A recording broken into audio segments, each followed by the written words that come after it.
an American who witnessed the execution of Iraqi President Saddam Hussein. One of the Americans who attended the execution of President Saddam Hussein said that he remains deeply puzzled by what he witnessed and often asks about what Islam says regarding death. He said, "Saddam was a man worthy of respect. The door of Saddam Hussein's cell was opened at 2 a.m. Greenwich time. The commander of the execution team entered and ordered the 2 American guards to leave. He then informed Saddam that he would be executed within 1 hour. Saddam did not appear disturbed at all.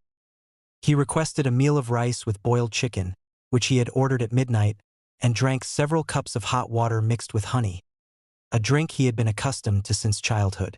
After finishing his meal, he was invited to use the bathroom, but Saddam refused.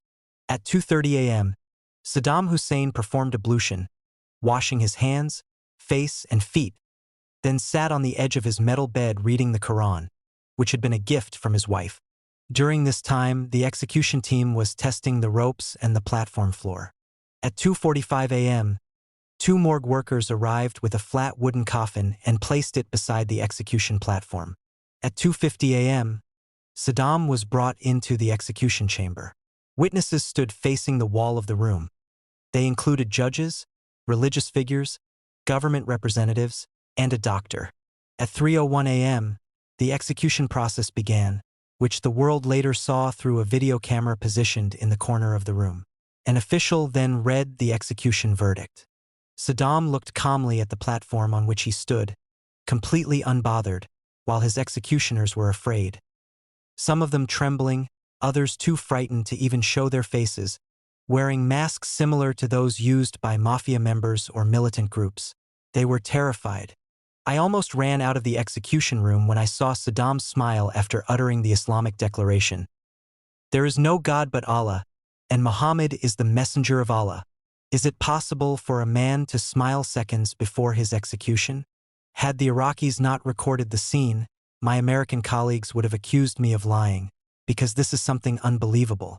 But what is the secret behind this man smiling on the platform of death? He pronounced the declaration of faith, then smiled.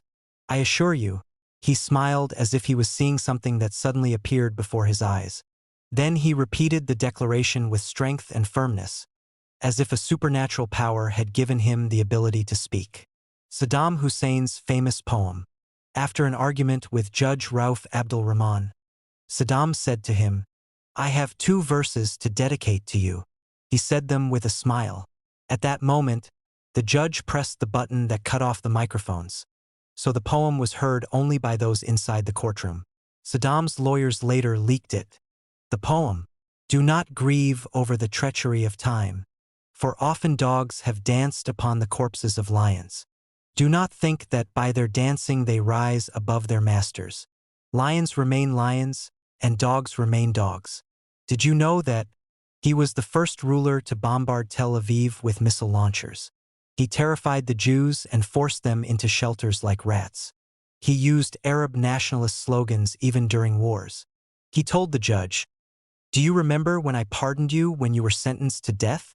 The judge became shaken and resigned, leading to the appointment of Judge Rauf instead.